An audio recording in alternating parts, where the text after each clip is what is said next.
Automaker General Motors is recalling nearly 500,000 vehicles over faulty low-brake fluid warning. Every broken Silverado, every stranded family carried someone's signature of approval. Inside GM's files were red flags, crankshaft wear, shredded bearings, early engine failures. But 3 times committees reviewed the warnings and closed the case. Pickup trucks have become so imposing over the years, and apparently this is a problem. Trucks kept shipping. Profits kept rolling. So who signed off while your safety was at risk? Why was silence cheaper than a fix? And how deep does this deception go? Because by the end, you'll see, the scam wasn't an accident. It was a choice. They sold you a time bomb. GM did not just sell trucks. They sold you engines that could quit without warning, while your kids were in the back seat. That is not a defect. That is a betrayal. You bought a truck with the promise of muscle and reliability, and instead, you got to gamble with your safety. Imagine cruising on a highway at 70 miles per hour, trailer in tow, when suddenly the engine seizes. No warning light, no chance to prepare, just silence followed by chaos. That is what families experienced when their so-called dream trucks failed them. The recall now covers nearly 600,000 trucks and SUVs built with the L87 6.2-liter V8. These were not bargain models.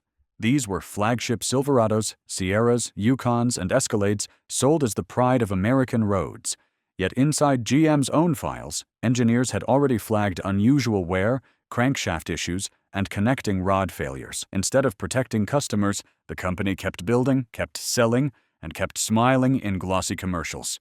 For loyal buyers, the emotional toll cut deeper than the financial one. GM's brand once stood for toughness and trust, but in this moment, it stood for silence. Silence when engines collapsed, silence when dealerships brushed off complaints, and silence when families waited for tow trucks on dark highways. And GM's story about when they discovered the defect, that is where the scam begins. GM lied about when they knew. You were not imagining those early failures. GM knew long before the recall went public. Owners had been flooding forums since 2022 with stories of brand new trucks breaking down before 40,000 miles. Mechanics posted photos of shredded bearings and scored crankshafts. Families who believed they were unlucky discovered thousands of others had faced the same disaster. Yet when they asked dealers for help, they were told the problem was maintenance, driving habits, or even bad fuel. That was gaslighting, not service. Officially, GM claims the issue only came into focus in January of 2025. The company says that is when they opened a formal investigation into crankshaft and bearing failures. But the paper trail shows 3 separate internal reviews had already been closed without action in 2022, 2023, and 2024. Each time, evidence was mounting. Each time, the company chose to look away. To GM, silence was cheaper than scandal. To owners, that silence was devastating. This is not just a question of bad engineering, it is a question of honesty. You trusted the company to tell the truth about safety, and instead they played timeline tricks to protect stock prices. That is why anger has boiled into fury. You paid for strength, and you got deception. And when GM finally offered a so-called fix, it was not for you. It was for them. If this already hits close to home, tap like right now. It tells YouTube this story matters. And drop a comment with your experience or thoughts, because the more voices we gather, the harder this truth is to bury. The oil trick that cost you. A thicker oil was never a repair. It was a corporate shield that emptied your wallet. GM instructed dealers to swap the factory-filled 0W20 oil for a heavier 0W40. They even changed oil caps and added stickers to manuals. At first glance, it sounded harmless, but you quickly noticed the difference. Fuel economy fell, dropping by several miles per gallon. Over the life of ownership, that meant thousands of extra dollars burned at the pump. The change carried another hidden cost. Trucks flagged with the new oil specification became suspicious in the resale market. Dealers and private buyers alike started scanning VNs, worried that any engine needing 0W40 was flawed. That cut thousands off resale values overnight. What should have been a $70,000 asset suddenly looked like a liability, and all of it was dumped onto you, the buyer who had already paid top price. Critics argued that the oil gambit was not meant to fix engines at all. It was designed to delay catastrophic failures until warranties expired. Whether or not that was the official plan, the impact felt the same. GM gambled that you would pay more for gas, more at resale, and more in repairs, while they bought themselves time, because inside that engine block lurked the real betrayal. The engine they knew would break. This was not bad luck. It was baked into the design from day one. The L87 6.2-liter V8 was marketed as the workhorse of the GM lineup, but inside it carried flaws that engineers had warned about years earlier.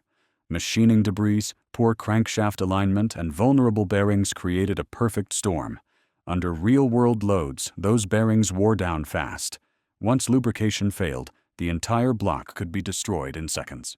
Oil changes could not fix a misaligned crankshaft. Stickers on oil caps could not cleanse contaminated passages. What came off the line was not just a defective engine. It was a time bomb hidden under the hood of vehicles, meant to carry families, tow trailers, and run businesses. Every mile was a spin of the wheel, every trip a silent risk. And when those engines failed, it was not just metal that cracked, it was trust. You put faith in American engineering, in a company that promised strength and durability. You financed trucks for 6 years or more, believing you were buying reliability. Instead, GM gave you shortcuts. They valued production speed over your safety and profits over your peace of mind. That is why so many owners feel not just disappointed, but betrayed at the deepest level. But if the engines were this flawed, who in GM signed off on shipping them anyway? Who allowed this? Defects do not sneak out of factories. Executives allow them. Every Silverado, Sierra, Yukon, and Escalade that rolled off the line with a fatally flawed V8 did so with someone's signature attached. Engines do not approve themselves,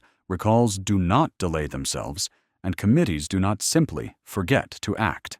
Inside GM's internal files were reviews, meetings, and sign-offs. Each was a moment when someone could have stopped the disaster before it reached you. Instead, the stamp of approval kept hitting the page. 3 internal investigations in 2022, 2023, and 2024 were opened, reviewed, and closed without meaningful action. Engineers raised red flags about crankshaft tolerances and bearing wear.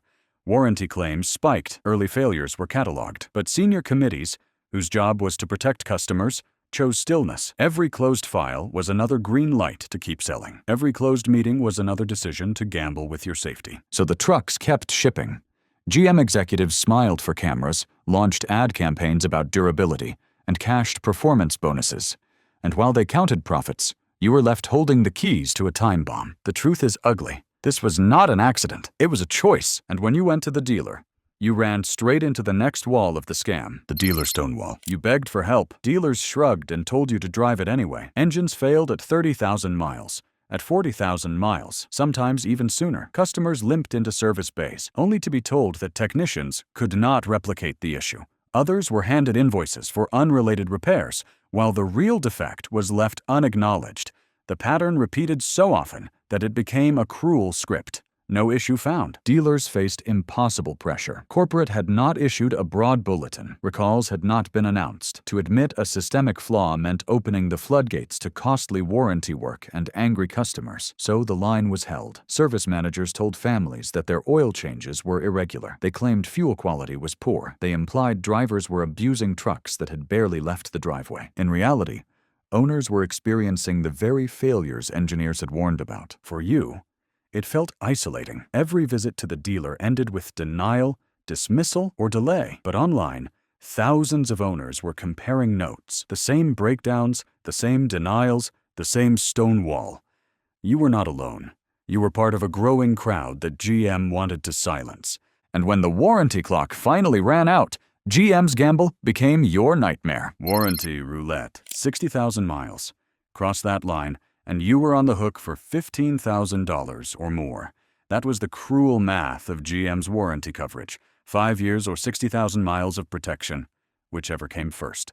Engines that failed before that line were grudgingly covered. Engines that failed after it. Suddenly, the full cost landed on you. Owners began describing it as warranty roulette. Trucks failed at 61,000 miles, 63,000 miles, sometimes just weeks after coverage expired. Replacement engines were quoted at $15,000 to $20,000, not including labor, rentals, or lost income from missed work. For families who financed trucks at $70,000 or $80,000, the blow was devastating. A vehicle meant to be the backbone of daily life became a financial trap. Attorneys seized on the pattern. Class action suits argued GM deliberately delayed a recall to push failures past warranty deadlines. By changing oil specs instead of redesigning engines, the company bought time while leaving owners exposed. Lawsuits accused GM of systemic fraud, of knowingly transferring liability from corporation to consumer. And now, your anger has reached Washington, and GM cannot spin Congress. Capitol Hill turns up the heat. You could not get answers at the dealer, but now GM has to answer under oath. By mid-2025, lawmakers in Washington had taken notice. The National Highway Traffic Safety Administration launched a deeper probe into L-87 engine failures. Congressional committees demanded documents, warranty records, and internal emails. Subpoenas were prepared to force cooperation. For once, the weight of government was on the side of truck owners. Your stories made this impossible to ignore. Viral videos of seized engines stranded on highways spread online. Families spoke about trucks failing with kids in the back seat. Contractors showed fleets parked in lots. Engines blown, jobs lost. What GM brushed off in service bays had become a national scandal. Lawmakers invoked the ignition switch crisis from a decade earlier, warning GM that another cover-up would not be tolerated. Chief Executive Officer Mary Barra, who once promised a culture of accountability, now faced the prospect of another high-stakes testimony before Congress. GM's silence had finally triggered political thunder. This time, the company would have to explain not just a defect, but years of denial. But while Washington investigated, the market delivered its own punishment. Your VIN just lost thousands. That sticker on your oil cap? It slashed your truck's value overnight. What was meant to disguise a defect became a scarlet letter in the resale market. Buyers saw the heavier oil specification, the 0W40 swap, and they backed away. Carfax reports flagged it. Dealer databases flagged it. Even private buyers Googled VINs before making offers. The moment they saw that change, they assumed the engine was compromised. Your $70,000 truck just became $60,000. Some owners lost even more. Trucks that were once reliable investments suddenly collapsed in value, sometimes dropping by 10 or 15% in less than a year. That meant thousands of dollars wiped out, all because GM chose to buy time instead of fixing the design. Families who financed trucks believing they would hold their value discovered their equity evaporating the second they tried to trade them in. Insurance companies began factoring in the risk as well. Premiums rose in some regions, citing increased chances of catastrophic engine failure. What should have been a dependable family asset turned into a financial sinkhole. Owners were punished twice, once at the pump with higher fuel costs, and again in the resale market with lower values. And it was not just families feeling the hit. Fleets started walking away too. Fleets don't gamble. Contractors cannot risk trucks dying on the job, so they stopped buying GM. For a business, every truck is more than a vehicle. It is a contract, a delivery, a crew on the clock. When one fails, the job fails. Word spread quickly among fleet buyers in states like Texas, Arizona, and Florida. They saw trucks seizing at 40,000 miles and 60,000 miles, often just outside warranty. They saw rental bills pile up while engines sat waiting for replacement, and they made the most logical business move possible. They walked away. Fleet managers started shifting contracts to Ford, Ram, and Toyota. Instead of dozens of Silverados or Sierras, new orders went elsewhere. The calculation was simple. If GM's flagship engines could not be trusted to survive even the warranty period, why risk a fleet's reputation on them? One failed engine is an inconvenience for a family. 10 failed engines is a disaster for a company. For individual buyers, this mass exodus carried an added sting. Watching fleets abandon GM meant the stigma around these trucks was now undeniable. If professional contractors would not buy them, why should any family? Confidence collapsed, and with it, GM's grip on the market and GM's rivals. They smelled blood in the water. You've seen how far this betrayal reaches, but the next revelations are already unfolding. Don't miss them. Subscribe right now so you never get left in the dark. Because the only way to stay ahead is to stay connected. Ford, Ram, Toyota pounce. While GM left you stranded, rivals promised, "We won't." Ford rolled out ad campaigns highlighting durability, reminding drivers that F-Series trucks were built to last. Ram extended powertrain warranties, leaning hard into the message of long-term confidence. Toyota used the scandal to spotlight its redesigned Tundra, with engineering tested under extreme conditions. Each campaign carried the same unspoken jab. Unlike GM, we will not leave you on the side of the road. For many GM loyalists, this twist cut especially deep. Even GM's enemies treated you better. The companies that fought tooth and nail for market share were suddenly offering solutions. GM would not. Where GM gave you thicker oil, Ford offered reassurance. Where GM denied defects, Ram promised coverage. Where GM stayed silent, Toyota bragged about integrity. The betrayal was sharp because it showed what GM could have done, but chose not to. Market share began to shift. Fleet contracts followed the ads. Families followed the promises. Investors noticed as Wall Street downgraded GM stock. The brand that once ruled America's truck culture was suddenly bleeding from self-inflicted wounds. For rival automakers, this wasn't just competition. It was theater. Every ad, every warranty promise was crafted to humiliate GM while reassuring you. They wanted you to feel seen, valued, and protected, highlighting the contrast between loyalty betrayed and loyalty rewarded on the open market. And this scandal is not just about trucks. It is about the end of the V8 dream itself. The V8 myth is dead. If GM's flagship V8 cannot survive 50,000 miles, the old argument for gasoline engines is gone. For decades, the defense of the V8 was reliability. Yes, hybrids and electrics were new. Yes, turbos were complicated, but the V8 was supposed to be simple, strong, and dependable. The L87 destroyed that myth. It showed that even the heart of American truck culture could be compromised by shortcuts, cost-cutting, and corporate denial. Trucks were supposed to be the last bastion of reliability. Now, hybrids and EVs look safer to many buyers. Contractors began asking whether electricity might be more dependable than a crankshaft built to fail. Families who once laughed at battery power started calculating long-term costs. GM did not just break engines, they broke the legend of the V8 itself. Culturally, the shift was seismic. Truck ownership was about pride, about trusting a machine to work when you needed it most. Now, owners felt betrayed. The symbol of American durability had cracked. The throne was empty. Competitors seized the chance to pitch the future, but the damage was done. GM had not just lost market share. It had broken trust in an entire tradition. The collapse of trust in GM's V8 has rippled far beyond garages. Families once proud to own the heartbeat of America now hesitate, questioning whether heritage means anything if it cannot deliver safety. When the myth dies, tradition itself feels like it was stolen. And the final question still haunts us. How do we stop this from happening again? Name names. We are done with vague statements. Who let this scam hit the road? Trucks do not ship themselves. Engines do not approve themselves. Behind every Silverado, Sierra, Yukon, and Escalade with a doomed L87 V8 sat executives, committees, and managers who signed off. Each signature was a choice, each silence a decision. You deserve to know the names, the titles, and the decision-makers who looked at evidence of failure and still said, keep building. Internal reviews were not abstract files.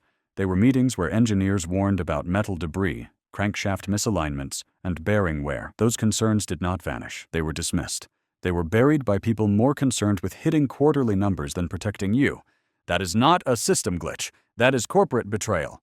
Families stranded on highways today are paying for decisions made in conference rooms years ago. Accountability matters because it draws a line. If no one takes responsibility, the same gamble will happen again. GM may prefer to hide behind collective language, like the company or the brand, but you deserve more. You deserve transparency about who looked away while trucks rolled off the line like loaded dice. Accountability is not abstract, it is personal. Every name tied to approval represents a conscious choice to risk lives for profit. Until those names are spoken aloud, the betrayal remains unfinished, the truth half told. And if GM will not change on its own, regulators will force them. Washington's hammer. The only way to stop another scam is to make it cost more than it is worth. Washington knows that fines and penalties are the only language corporations cannot ignore. Already, lawmakers are drafting stronger recall rules, stiffer financial punishments, and sharper oversight of automotive safety investigations. They have seen this movie before. The ignition switch crisis proved what happens when companies gamble with lives. They are determined not to let history repeat. For you, the driver left stranded. These moves are overdue. Regulators are finally siding with owners instead of corporations. Proposals include escalating fines for delayed recalls, mandatory transparency on internal safety reviews, and criminal liability for executives who bury evidence. Imagine what would change if a manager could face prison for letting defective trucks hit the road. Suddenly, silence would no longer be cheaper than action. This hammer is not just about punishing GM. It is about warning every automaker that cutting corners is no longer safe. When lawmakers push through reforms, They are not just protecting policy.